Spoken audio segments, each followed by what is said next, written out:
누가복음 10장 25절에서 42절까지 말씀 제가 받들어 읽겠습니다. 어떤 율법 교사가 일어나 예수를 시험하여 이르되 선생님, 내가 무엇을 하여야 영생을 얻으리이까?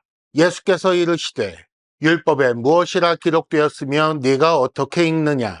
대답하여 이르되 네 마음을 다하며 목숨을 다하며 힘을 다하며 뜻을 다하여 주 너의 하나님을 사랑하고 또한 네 이웃을 네 자신같이 사랑하라 하였나이다.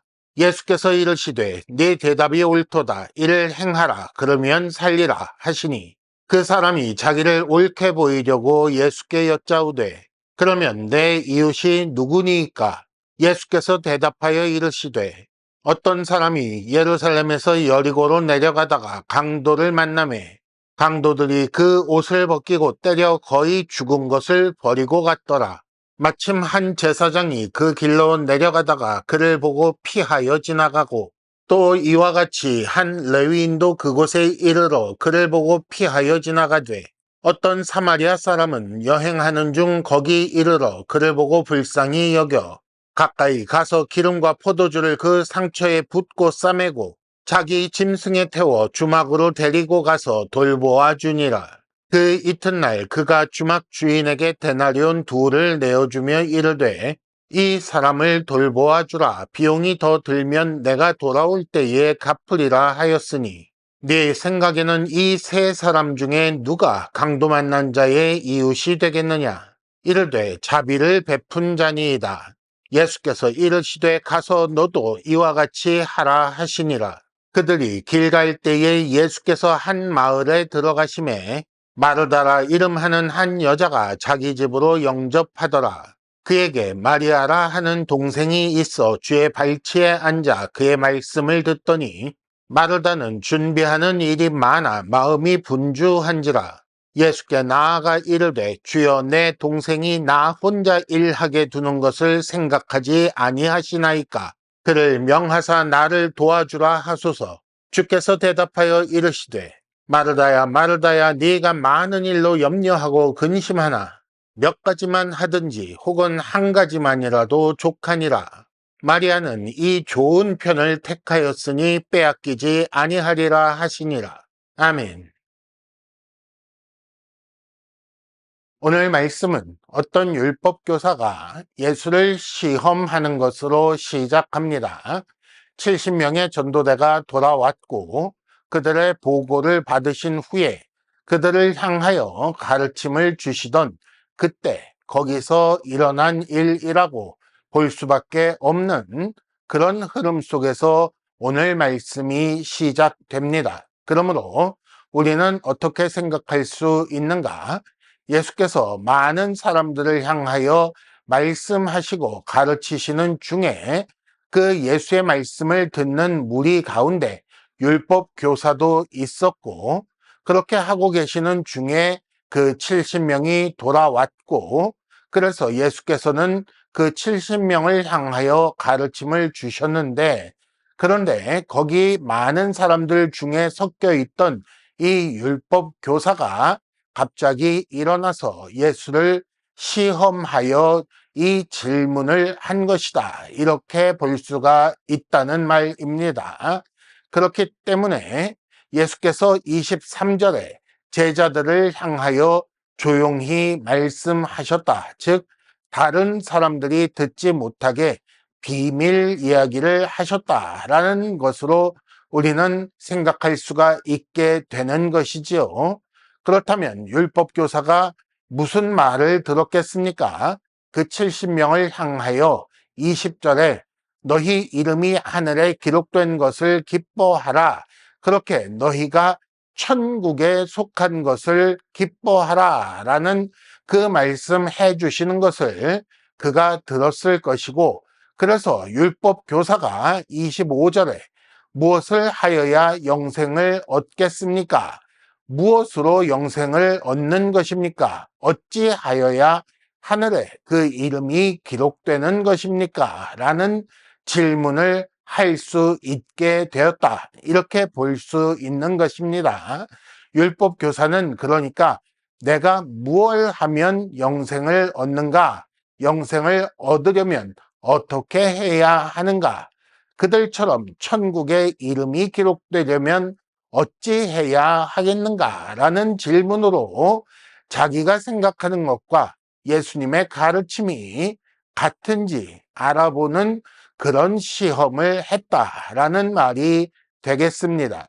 오늘 본문은 이렇게 시작된 예수님의 가르침으로부터 해서 마르다와 마리아의 집에서 일어난 일까지 크게 두 사건으로 이어지고 있는데, 그러나 사실은 한 가지 이야기를 가지고 있다라고 우리는 읽어 나갈 것입니다.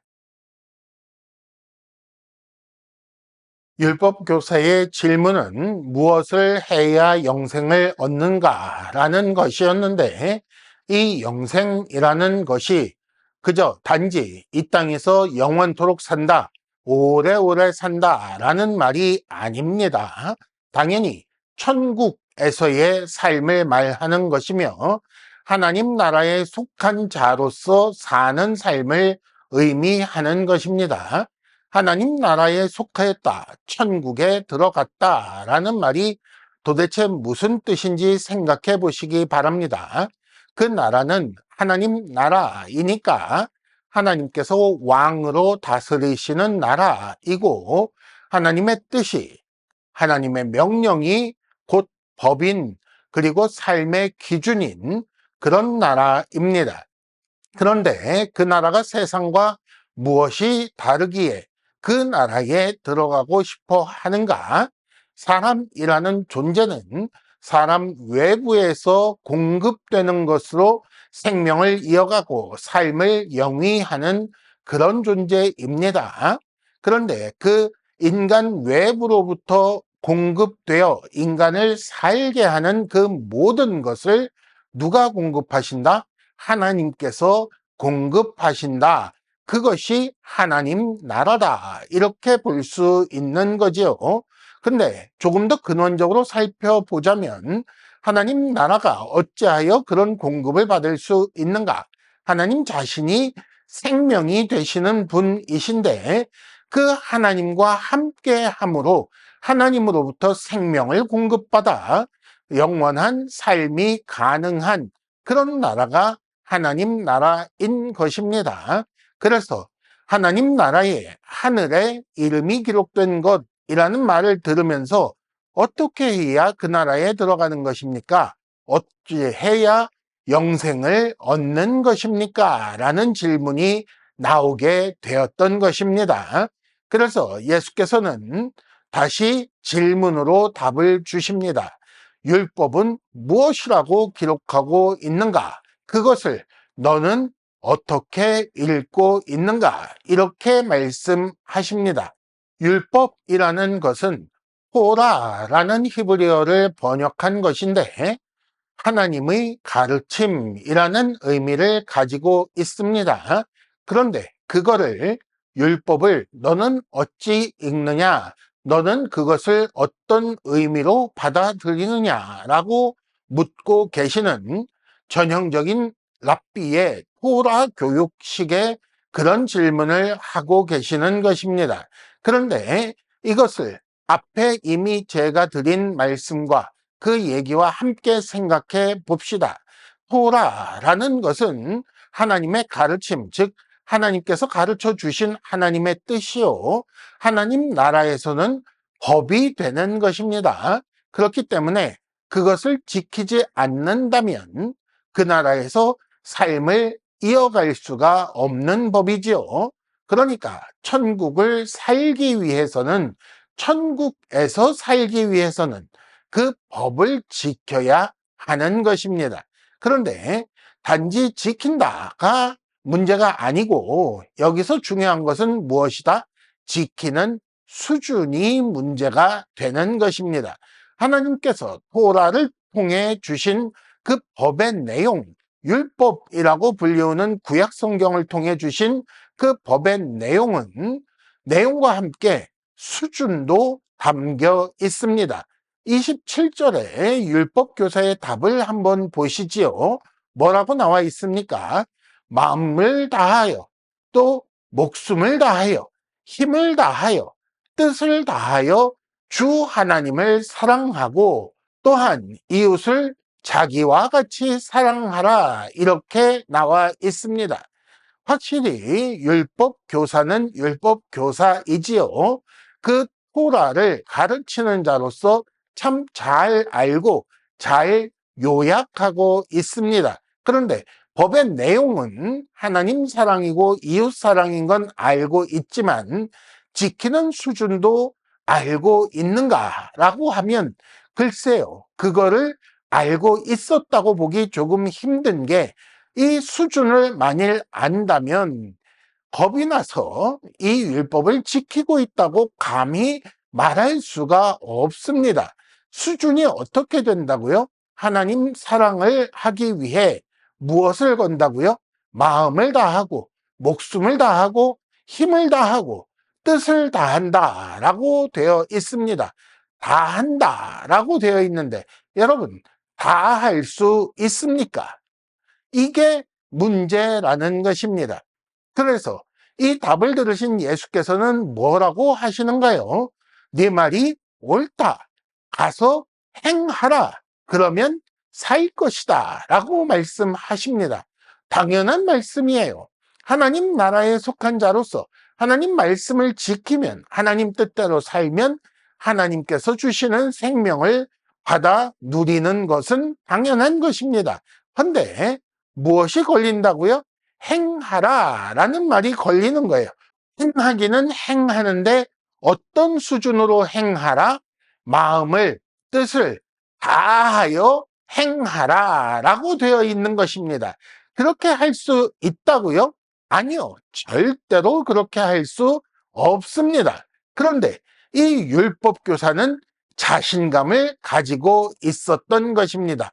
어떻게 그는 자신감을 가지고 있었을까요? 사람의 판단 기준은 언제나 겉으로 드러나는 것뿐입니다. 하나님을 사랑한다. 얼마나 사랑하는가? 정말 사랑하는가? 그가 마음을 다하는가? 그걸 사람이 무슨 수로 판단할 수 있겠느냐라는 말입니다. 사람은 그걸 판단할 수 없으니 마음을 다하고 뜻을 다하고 힘을 다하고 그런 거는 별 문제가 되지 않고 크게 신경 쓰이지 않고 그렇게 밖으로 보이는 것만 신경 쓰게 되었던 것입니다. 근데 문제점은 무엇이라고요?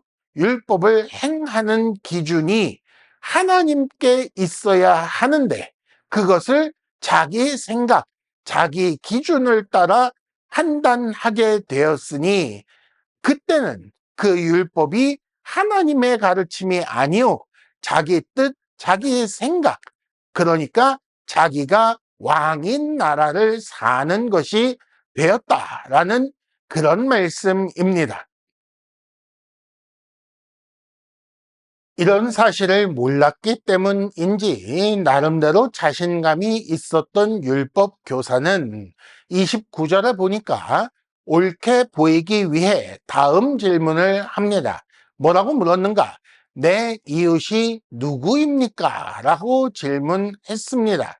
나름 자기는 하나님을 사랑하는 면에 있어서 빠지지 않는다라고 판단했기 때문에 그래서 그 판단하기 곤란한 그것 말고 이웃에 대해 질문하고 있는 것이고 그 이웃이 누구라고 하든지 자기는 사랑할 수 있다, 사랑하고 있다라고 답하려고 했을 것입니다. 그를 통해 그렇게 답하는 걸 통해 나도 하늘에 이름이 기록되어 있고 나도 영생을 사는 사람이다 라고 주장하려 했을 것이라는 말입니다. 그래서 예수께서는 하나님께서 요구하시는 그 수준을 알 수 있게끔 우리가 소위 선한 사마리아인의 비유라고 하는 그 다음 이야기를 전하고 계신 것입니다. 이 내용은 우리 대부분이 다 아는 것이지요. 강도 만난 사람을 선한 사마리아인이 도와주었다라는 내용인데 그 중에 중요한 것만 잘라서 보도록 하겠습니다. 첫째, 일단 제사장, 레위인, 사마리아 사람이라는 말을 다 지우고 그것을 행인 1, 2, 3 이렇게 바꿔서 한번 읽어 보시겠습니까? 그 중에 행인 3처럼 행하라 라고 말씀하셨다면 여러분, 이건 쉬운 일일까요? 아니면 어렵긴 하지만 그래도 가능한 일이다 라고 하시겠습니까? 이웃을 자신같이 사랑하라 라는 수준이 어떤 수준인지 아시겠어요? 이걸 좀 더 정확히 이해하려면 조금 더 대본을 고칠 필요가 있겠습니다. 강도를 만난 사람도 나고 길을 가다 그를 본 사람도 나다 이렇게 바꿔야 되는 거지요. 그렇게 바꾸면 자, 내가 강도를 만나고 죽게 되어서 쓰러져 있는 걸 내가 본 것인데 어찌 하겠느냐 이렇게 되는 것입니다. 당연히 내가 가지고 있는 기름과 포도주를 상처에 부어주고 상처를 다 싸매고 나귀에다 태워서 주막에 데리고 가서 돌보아주고 주막 주인에게 돈도 주고 해가면서 살려내지 않겠느냐라는 말이 되는 거지요. 그런데 이걸 자기가 자기를 위해 하는 게 아니라 이웃을 사랑하는 마음으로 이렇게 해야 한다라는 말을 하고 계시는 것입니다. 두 번째, 여기서 처음에 나온 우리의 이야기를 사마리아인으로 바꾸어서 보아야 합니다. 그렇게 되면 무엇이 또 문제가 생깁니까? 사마리아 사람과 유대인 사이에 그 반감이라는 것이 생각되는 것입니다. 이걸 생각해 보면 이런 이야기는 말도 안 되는 것입니다. 유대인 제사장도 지나가고 유대인인 레위인도 피하여 지나가는데 사마리아 사람이 그를 도와준다. 그런 일은 절대로 없다는 것입니다. 이게 사마리아 사람이 나쁜 사람들이기 때문에 그렇다는 것이 아닙니다. 사실은 자업자득이라고 할 수밖에 없는 거예요. 유대인들이 사마리아 사람을 사람 취급도 안 했다는 것이 배경에 있는 것입니다. 그들은 서로 상종하지도 않았고 유대인이 사마리아 사람을 너무 싫어하니까 사마리아 사람도 유대인을 절대로 상종하지 않는 그런 사이가 돼버린 것입니다. 예수님의 말씀은 그러니까 어떤 의미가 되는가요? 그 정도 사이여도 심지어 원수라 할지라도 마치 자기가 강도당하고 죽어가고 있는 것처럼 그렇게 도와주어야 한다. 이게 율법이 요구하는 수준이다. 그러니 가서 행하라. 그러면 살 것이다. 그 수준으로 행해야만 한다라고 말씀하신 것이나 다름이 없는 것입니다. 그런데 여기서 한 걸음 더 나아가 봅시다. 예수께서 참 이해할 수 없는 이상한 요구를 하고 계신다. 이렇게 생각하실 건가요? 그렇지 않다는 게 중요한 것입니다. 여기서 사마리아 사람은 사실은 예수님의 모습을 보여주고 있는 거예요. 예수께서 이 땅에 오셨는데 세상으로부터 얼마나 미움을 받으셨습니까? 강도 만난 거의 죽은 것이나 다름없는 그런 백성들을 주께서 구원하시기 위해 오셨는데 자신을 구원할 수 없는 그래서 거의 죽어 있는 그런 자들을 구원하기 위해 오셨는데 근데 예수님은 미움받고 있는 그런 중에 있다는 것입니다. 심지어 자기들끼리 그 중에 있는 제사장이나 레위인조차도 전혀 도움이 되지 않는 중에 그런데 예수께서 도우러 오셨다는 걸 생각해 보셔야 하는 거지요. 제사장은 레위인은 원래 하나님과 그 백성 사이에 중간 역할을 감당하며 그 백성을 살리기 위해 힘써야 하는데 그 역할을 감당하지 못하고 있는 것이고 그러나 예수께서는 그 백성으로부터 미움을 받으면서도 거의 죽게 된 그들을 살리기 위해 자신의 소유 모든 것, 즉 자신의 생명까지 내어주신 그런 분이 되는 것입니다. 그러니 예수는 그 모든 인류에 대해 자신처럼 사랑하신 분이요, 하나님의 요구하신 그 수준에 걸맞는 율법을 행하신 분이요, 우리에게 이웃이 되어주신 분이고, 그렇게 해서 우리를 살리신 분이다. 나는 그렇게 율법을 완성하였다라는 그런 말씀도 여기 담겨 있는 것입니다. 결국 예수께서 가서 너도 이렇게 행하라 라는 말씀은, 나는 도저히 율법을 지킬 수 없는 죄인이구나 라고 깨닫게 하시기 위한 것이며, 그를 통해 다시 예수께 나와서 그 살려주시는 은혜를 받게 하려는 것입니다. 네가 진정 영생을 원하느냐?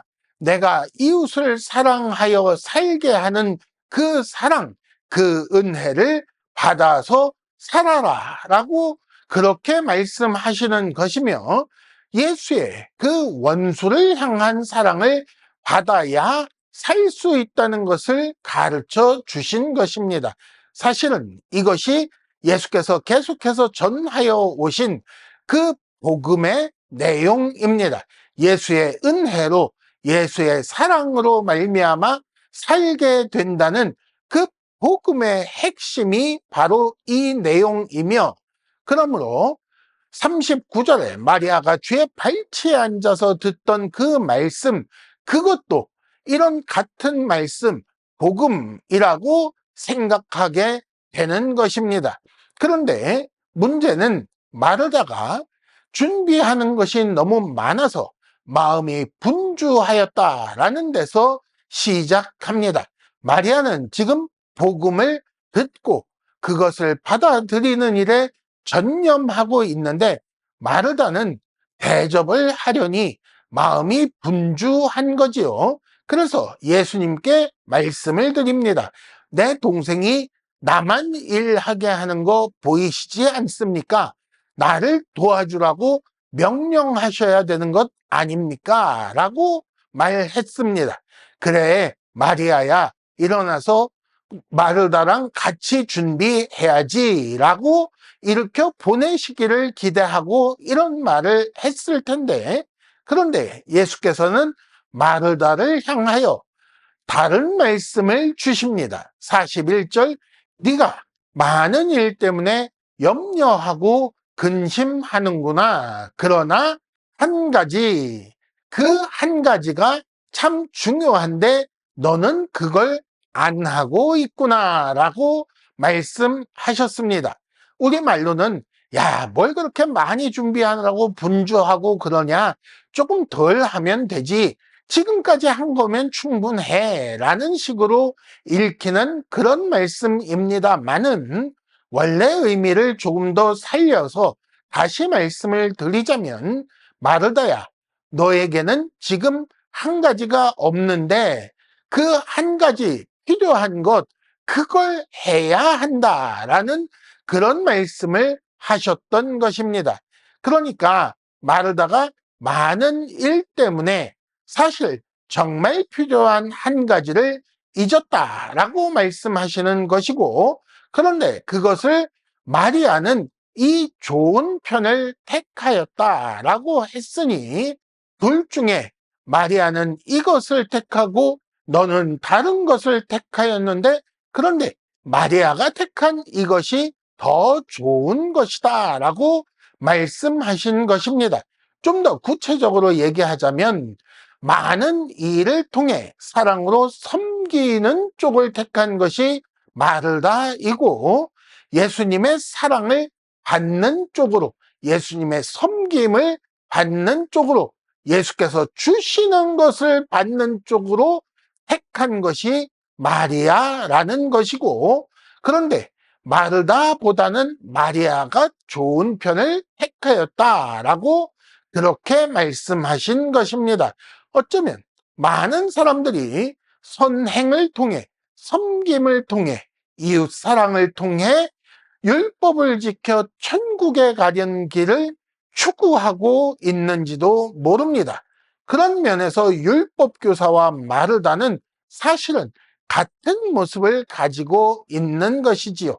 그들은 한 가지 가지고 있지 않은 것이 있는데 무엇이 없는가요? 마리아가 택한 좋은 것을 갖지 못한 것입니다. 그것이 무엇인가? 쉽게 말씀이라고 답하기보다 조금 더 생각해서 조금 더 풀어서 말하자면 이런 것입니다. 예수께서 자신이 가지고 계신 모든 것, 자기 생명까지 내어 내게 주시는, 나를 섬기시는 그 은혜, 그 사랑을 귀 기울여 듣고 영접하는 것이 사실은 좋은 것이다. 이게 필요 없고 별 가치 없는 것이 아니다. 행함 없이 은혜만 바라는 그것이 사실은 더 좋은 것이고 더 중요한 것이다. 라고 그렇게 말씀하시는 것입니다. 우리 주변에 볼 수 있는, 간혹 있는 어떤 교회들을 생각해 보시기 바랍니다. 주를 섬긴다라는 말로 이런저런 일로 분주한 교회 많이 있다라고 저는 생각이 됩니다. 물론 귀한 일이지요. 성도끼리 봉사하는 것, 교회를 위하여 이런저런 일을 감당하는 것 참 중요한 일이고 반드시 필요한 일입니다. 하지만 그것이 점점 교회 안에서 자랑이 되고 더 심각한 경우에 너도 나처럼 주를 섬기는 일에 참여하여 함께 분주해야 한다라고 주장한다면 이건 안 좋은 경우가 되는 것입니다. 열심을 강조하는 자들, 열심이 없는 자들을 정죄하고 비난하지요.